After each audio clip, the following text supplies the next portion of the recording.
കോടാമഞ്ഞിൽ ഓഹോ താഴ്വരയിൽ.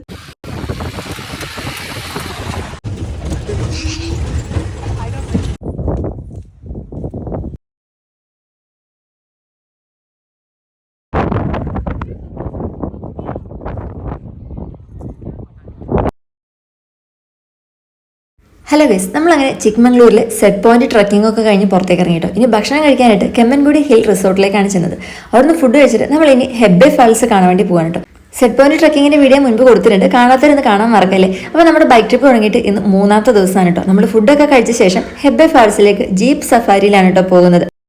ഒരു ജീപ്പിൽ മിനിമം 8 പേരെങ്കിലും വേണമെന്നുള്ളതാണ്. അപ്പോൾ നമ്മൾ വന്ന സമയത്ത് ആള് തികഞ്ഞിട്ടുണ്ടായിരുന്നില്ല. ഫുഡൊക്കെ കഴിച്ച് കഴിഞ്ഞപ്പോഴേക്കും നമുക്ക് ഏതായാലും കുറച്ച് പേരെ കിട്ടി. ഇനി 2 പേരെ കുറവും കൂടെ ഉണ്ട്. എന്നാലും ബാക്കി പൈസ നമ്മൾ ഷെയർ ഇട്ടോളം എന്ന് പറഞ്ഞിട്ട് നമ്മൾ 6 പേരും കൊണ്ട് അങ്ങനെ യാത്ര തുടങ്ങുകയാണ്. സാധാരണയായിട്ട് നമ്മൾ പോയ സമയത്തൊക്കെ ഒരാൾക്ക് വരുന്നത് 580 രൂപയാണ് കേട്ടോ. 13 കിലോമീറ്റർ കാട്ടിലൂടെയുള്ള ഒരു ജീപ്പ് സഫാരിയാണ് കേട്ടോ നമുക്കുള്ളത്. അതായത് ഒരു അരമണിക്കൂറോളം ഒക്കെ പിടിക്കും ഇതിലൂടെ യാത്ര ചെയ്യാനായിട്ട്. കൊടും കാട്ടിനുള്ളിൽ കൂടെ ഉണ്ട് നമ്മുടെ യാത്ര. അപ്പോൾ ഈ ഒരു ഹെബ്ബെ ഫാൾസ് വരുന്നത് കാടിൻ്റെ ഉള്ളിലാണ്. ചിക്മംഗ്ലൂർ ജില്ലയിലെ കെമ്മൻഗുഡി ഹിൽ സ്റ്റേഷനിൽ നിന്നും ഏകദേശം ഒരു 10 കിലോമീറ്റർ ഉള്ളിലേക്കാണ് കേട്ടോ ഈ വെള്ളച്ചാട്ടം സ്ഥിതി ചെയ്യുന്നത്. യാത്രയൊക്കെ ഭയങ്കര രസമാണ്. വീഡിയോ കണ്ടാൽ തന്നെ അറിയാം നമ്മൾ എന്തുമാത്രം കുലുങ്ങുന്നുണ്ട്. നമ്മുടെ നടുവിൻ്റെ കാര്യത്തിലൊക്കെ ഒരു തീരുമാനമായിട്ടോ. എങ്കിലും ഭയങ്കര അഡ്വഞ്ചറസ് ആയിട്ടുള്ള ഒരു ജീപ്പ് സഫാരി തന്നെയാണ്. നമ്മൾ അങ്ങോട്ട് പോകുമ്പം അവിടേക്ക് പോയിട്ട് തിരിച്ചു വരുന്ന വണ്ടികളൊക്കെയാണ് കേട്ടോ ഈ കാണുന്നത്.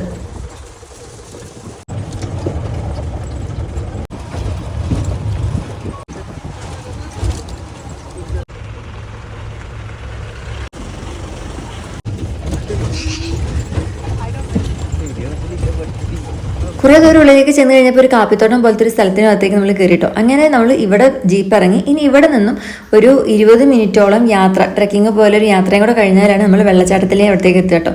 അപ്പോൾ ഒരു നിശ്ചിത സമയമാണ് നമുക്കിവിടെ ജീപ്പിൽ നിന്ന് ഇറങ്ങിയിട്ട് പോയി കണ്ടുവരാനായിട്ട് തന്നിരിക്കുന്നത്. നമ്മൾ ഏതായാലും ഒട്ടും സ്ലോ ആക്കാതെ സ്പീഡിൽ തന്നെ പോകാമെന്ന് കരുതി. കാരണം ആദ്യം അവിടെ എത്തുകയാണെങ്കിൽ കുറേ സമയം നമുക്കവിടെ ചിലവഴിക്കാൻ പറ്റുമല്ലോ. അങ്ങനെ നമ്മൾ പോകുന്ന വഴിക്കൊക്കെ നല്ല മനോഹരമായിട്ടുള്ള കാഴ്ചകൾ കാണുന്നുണ്ട്. ഒരു പാല് അതിനടി കൂടെ ചെറിയൊരു പുഴ പോലത്തെ സംഗതികളൊക്കെ ഒഴുകുന്നുണ്ട്. കുറേ സ്ഥലങ്ങൾ ഇതേപോലത്തെ സ്പോട്ടുകളുണ്ട് കേട്ടോ. പിന്നെ നല്ല ഭംഗിയുള്ള ഇങ്ങനെ ഒരു സ്പോട്ട് ഉണ്ടാകും. അവിടെ ഇറങ്ങി കുറച്ച് പോസ്റ്റ് ഇടാനും മറന്നില്ല. ഇവിടെ നിന്ന് നടന്ന് കുറച്ച് ദൂരം എത്തിയപ്പോഴേക്കും നമ്മുടെ കണ്ണിലേക്ക് ഏതായാലും ഹെബ്ബെ ഫാൾസ് പ്രത്യക്ഷപ്പെട്ടു തുടങ്ങി. ഭയങ്കര ഭംഗിയുള്ള ഒരു വെള്ളച്ചാട്ടമാണ് കേട്ടോ.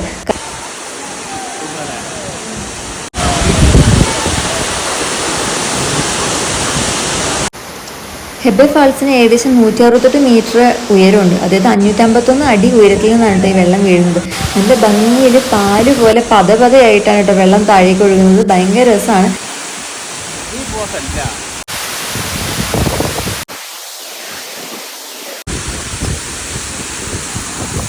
വരുന്നതിലധികം പേരും ഇവിടെ കുളിക്കുകയൊക്കെ ചെയ്യുന്നുണ്ട് കേട്ടോ. നമ്മളേതായാലും ആ വക പണിക്കൊന്നുമില്ല, ജസ്റ്റ് കാണുക, ആസ്വദിക്കുക, പോരുക എന്നുള്ള മട്ടിലാണ് കേട്ടോ.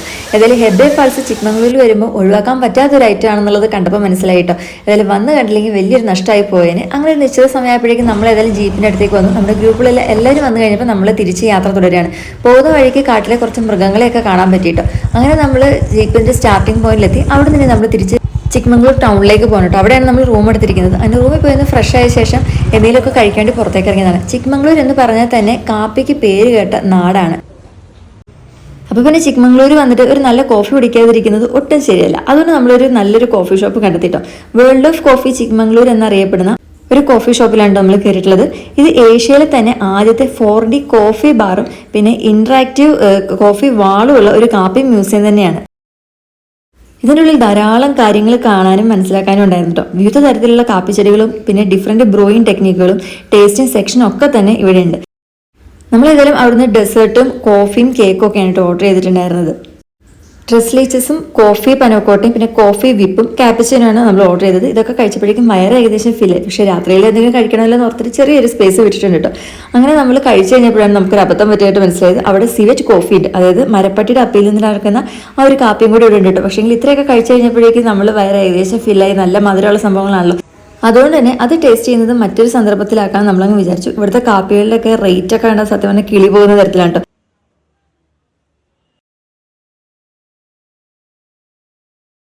രാത്രിയിൽ എന്തെങ്കിലും കാര്യമായിട്ട് കഴിക്കണമെന്ന് കരുതി നമ്മൾ അതിലേക്ക് നടന്ന് ഏതായാലും മറ്റൊരു ഹോട്ടലിൽ കണ്ടെത്തി. അങ്ങനെ അവിടെ ഓർഡർ ചെയ്യാനിരുന്നതാണ് കേട്ടോ.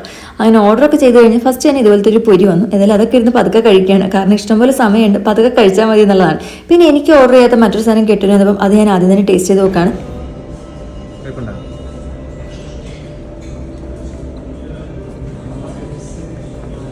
ഇതെന്ത് ഒരു കയ്പ് ഇതിനകത്ത് എന്തൊക്കെ ഇട്ടിരിക്കുന്നത്? Orange juice.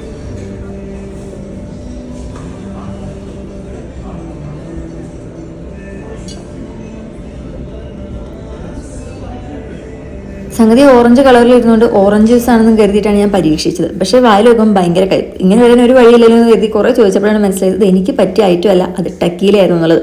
നേരെ തന്നെ ഗ്ലാസ്സും കൈമാറി. പിന്നെ അതിൽ നമുക്കുള്ള ഫുഡ് വന്നിട്ടുണ്ട് കേട്ടോ. സാലഡും പിന്നെ മട്ടൻ ബിരിയാണിയും ഞാനും ചിക്കൻ കറിയൊക്കെയാണ് കേട്ടോ ഓർഡർ ചെയ്തത്. അങ്ങനെ ഫുഡൊക്കെ കഴിച്ച് റൂമിലേക്ക് കിടന്നുറങ്ങി. ഇനി നെക്സ്റ്റ് ഡേ രാവിലെയാണ് കേട്ടോ. നമ്മൾ ഇന്ന് ഉച്ചയോട് കൂടി ചിക്മംഗ്ലൂരിൽ നിന്നും പോകണം എന്നാണ് കരുതുന്നത്. അതുകൊണ്ട് തന്നെ രാവിലത്തെ നമ്മുടെ ബ്രേക്ക്ഫാസ്റ്റ് ഒക്കെ ഒഴിവാക്കിക്കൊണ്ട് നമ്മൾ രാവിലെ ഒരു 6 മണി കഴിഞ്ഞപ്പോഴേക്കും ഇറങ്ങിയിട്ടുണ്ട് കേട്ടോ. നമ്മൾ ഇന്ന് ആദ്യം തന്നെ പോകുന്നത് ചിക്മംഗ്ലൂരിൽ ബാക്കി സ്ഥലങ്ങളായി മുള്ളിയാങ്കിരി പീക്കൊക്കെ കാണാനായിട്ടാണ്. അപ്പോൾ ഇവിടെ ഒരു ചെക്ക് പോസ്റ്റിൽ നിന്ന് പാസ്സൊക്കെ എടുത്തു നമ്മൾ അങ്ങനെ ഇവിടെ നിന്ന് പോയിക്കൊണ്ടിരിക്കുകയാണ്. ഈ ഒരു വഴിയൊക്കെ കാണുമ്പോൾ ഞാൻ കോളേജിൽ നിന്ന് ടൂർ വന്നാണ് കേട്ടോ ഓർക്കുന്നത്. അന്ന് ഇതിൽ ഞങ്ങൾ ജീപ്പ് റൈഡാണ് കേട്ടോ വന്നത്. ഇപ്പോൾ ബൈക്കിലായിട്ട് നമ്മളിങ്ങനെ പൊയ്ക്കൊണ്ടിരിക്കുകയാണ്. കുറച്ചങ്ങോട്ട് ചെന്ന് കഴിഞ്ഞപ്പോഴേക്കും നല്ല കോടയുള്ള ഏരിയ ഒക്കെ വരാൻ തുടങ്ങി കേട്ടോ. ഈ ഒരു തണുപ്പത്തെ യാത്ര ഒരു പ്രത്യേക രസം തന്നെയാണ്. അത് ബൈക്കിലും കൂടെ ആകുമ്പോൾ പറഞ്ഞറിയിക്കേണ്ട ആവശ്യമില്ലല്ലോ.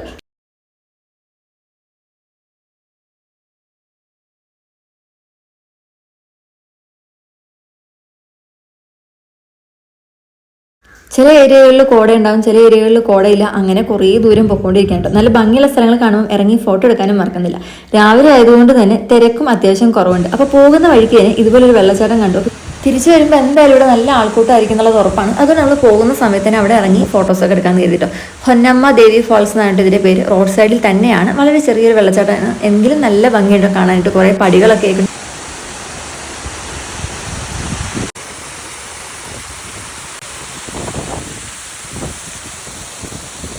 ആരുമില്ലാത്ത സമയം ആയതുകൊണ്ട് തന്നെ നല്ല ഒറ്റയ്ക്ക് നിന്ന് കുറേ ഫോട്ടോസും വീഡിയോസൊക്കെ എടുക്കാൻ സാധിച്ചിട്ടോ. അങ്ങനെ വെള്ളച്ചാട്ടമൊക്കെ കണ്ട ശേഷം നമ്മൾ നേരെ മുള്ളിയങ്കിരി പീക്കിലേക്ക് പോകണം. സത്യം പറഞ്ഞാൽ നമുക്ക് ചെറുതായിട്ടൊക്കെ റൂട്ട് തെറ്റി നമ്മൾ വേറെ ഏതൊക്കെ റൂട്ടിലൂടെയൊക്കെ ചെന്നു കേട്ടോ. എങ്കിലും കോടയ്ക്കകത്തൂടെ യാത്ര ചെയ്യാൻ കിട്ടിയ അവസരം ആയതുകൊണ്ട് തന്നെ അതിലേതായാലും സങ്കടപ്പെടുന്നില്ല.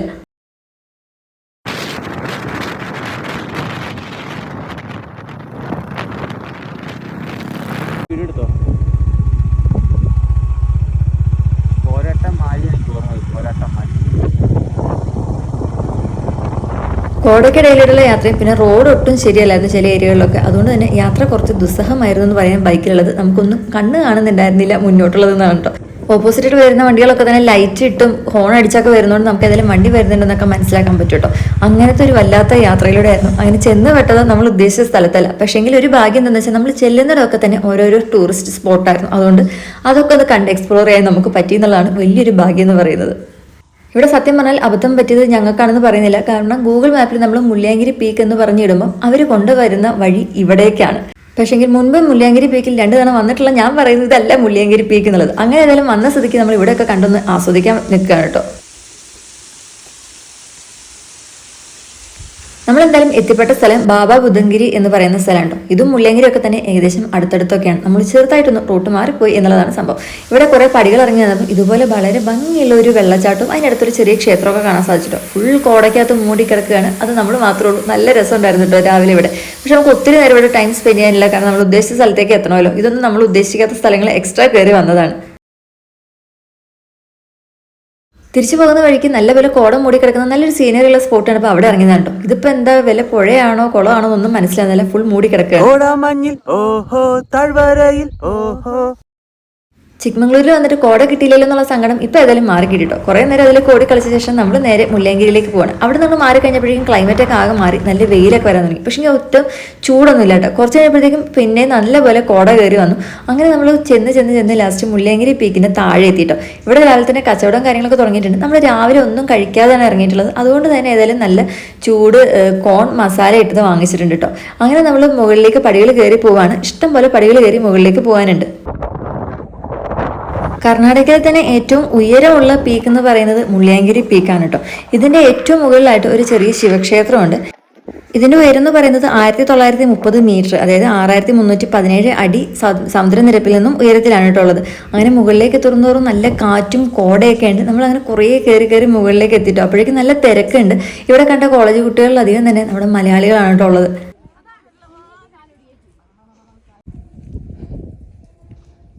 അങ്ങനെ നമ്മൾ അതിൽ ചുറ്റും നടന്ന് അമ്പലത്തിലൊക്കെ തൊഴുതു. ഇനി ഈ സൈഡിൽ നിന്നുള്ള കാഴ്ചകളൊക്കെ കാണാനുണ്ട്. പക്ഷേ എനിക്ക് നന്നായിട്ട് കോടം കൂടിയതുകൊണ്ട് തന്നെ നമുക്ക് ദൂരെ കാഴ്ചകളൊക്കെ തന്നെ മറഞ്ഞു പോയിട്ടോ. മേഘങ്ങളൊക്കെ ഇങ്ങനെ അങ്ങോട്ടും ഇങ്ങോട്ടൊക്കെ ചലിക്കുന്നത് നമുക്ക് ഇവിടെ നിന്ന് തന്നെ കാണാൻ സാധിക്കും കേട്ടോ. നല്ലൊരു തണുപ്പും ചെറിയൊരു വെയിലും കൂടെ ഉള്ളൊരു പ്രത്യേക ക്ലൈമറ്റാണ്.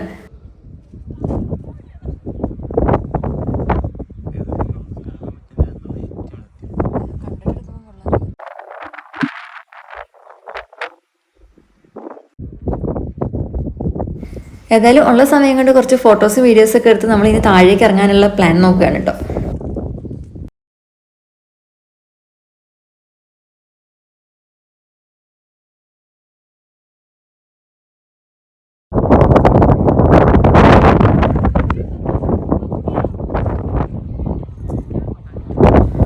ഇവിടെ നോക്കി നമുക്ക് താഴെയുള്ള വണ്ടികളുടെ തിരക്കും കാര്യങ്ങളൊക്കെ കാണാട്ടോ. നമ്മൾ വന്നതിനേക്കാട്ടിൽ ഏതായാലും വണ്ടികളൊക്കെ കൂടിയിട്ടുണ്ട്. അപ്പോൾ ഏറ്റവും രാവിലെ ഇവിടേക്ക് വരുന്നതാണ് ഏറ്റവും നല്ലത്. അപ്പോഴാണ് കുറച്ചുകൂടെ ക്ലൈമറ്റ് ഒക്കെ ഏറ്റവും രസമായിട്ടുള്ളത്. അങ്ങനെ നമ്മൾ താഴേക്ക് ഇറങ്ങി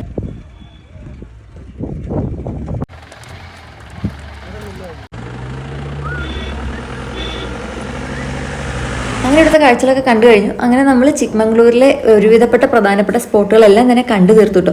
ഇനി നമ്മൾ റൂമിലോട്ട് എത്തുന്നതിന് മുന്നേ തന്നെ ഒന്ന് ബ്രേക്ക്ഫാസ്റ്റ് കഴിക്കാമെന്ന് നേരിട്ട് ഇത് വരുന്ന വഴിക്ക് ഇതുപോലത്തെ ഒരു റിസോർട്ട് സംഭവമാണ്, അവിടെയാണ് കേട്ടോ കയറിയിട്ടുള്ളത്.